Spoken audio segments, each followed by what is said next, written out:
It's you versus the system. तुम्हारी system से लड़ाई, no, it's you with the system. भाई कैसी बेवकूफी की बात लिख रहे हो आप सोशल मीडिया पे अपने। इट्स यू वर्स कर ही दिया, यू वर्सेस सिस्टम।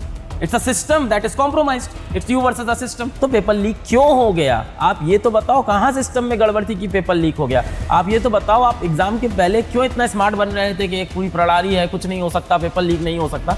और जब फर्स्ट इंस्टेंट आपको एग्जाम के पहले अंदेशा हो गया था पेपर लीक होना, तो आप पेपर क्यों नहीं चेंज कर रहे थे? और ऐसा तो है नहीं देश में पहली बार पेपर लीक हुआ है। ये एक एग्जाम कराने में 1000 करोड़ 500 करोड़ खर्च होता है, अब फिर आप वो करोगे? अब इनके बाप के घर से तो जाएगा नहीं पैसा, हमारा आपका टैक्स जाएगा ये, और क्या।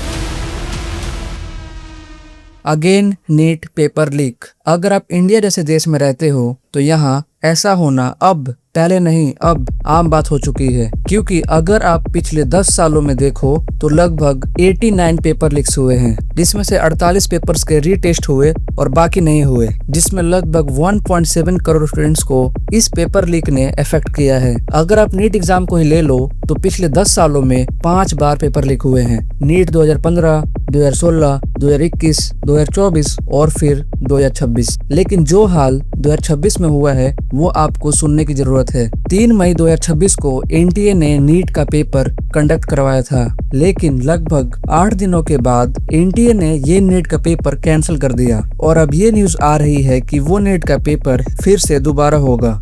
रिपोर्ट्स के मुताबिक नीट का पेपर व्हाट्सएप, टेलीग्राम और गेस्ट पेपर के थ्रू स्टूडेंट्स और पेरेंट्स को बेचा गया था, जिसमें लगभग 50,000 से 5 लाख तक के बच्चों और पेरेंट्स को ये नीट का पेपर पीडीएफ और गेस्ट पेपर के थ्रू बेचा गया था। रिपोर्ट्स के मुताबिक एक बंदे ने तो 10 लाख में पेपर खरीदकर उसे 15 लाख में बेच दिया। रिपोर्ट्स के मुताबिक ये भी सब सामने आई है कि नीट पेपर लीक में बीजेपी के मेंबर दिनेश बिवाल का हाथ है। कहा जा रहा है कि दिनेश ने 30 लाख में पेपर खरीदकर उसे बेचने का काम किया है, और तो और कई सारे बच्चों ने स्ट्रेस में आकर सुसाइड कर लिया है। देखो, नीट का पेपर ऐसा एग्जाम है जो कि बहुत ज्यादा डिफिकल्ट और बहुत ज्यादा मेहनत लगती है, और शायद यही रीजन है कि नीट का पेपर सबसे ज्यादा लीक होता है। लेकिन कुछ लोग जो पहले से ही ज्यादा अमीर हैं, उनके पैसे की लालच की वजह से बेचारे स्टूडेंट्स का फ्यूचर और उनका सपना टूट जाता है। कहने को तो एनटीए एक बड़ी एग्जाम कंडक्ट करवाने वाली ऑर्गेनाइजेशन है, लेकिन वो एक एग्जाम अच्छे से कंडक्ट नहीं करवा रही। उम्मीद है कि ये मैसेज आप तक जरूर पहुंचा होगा।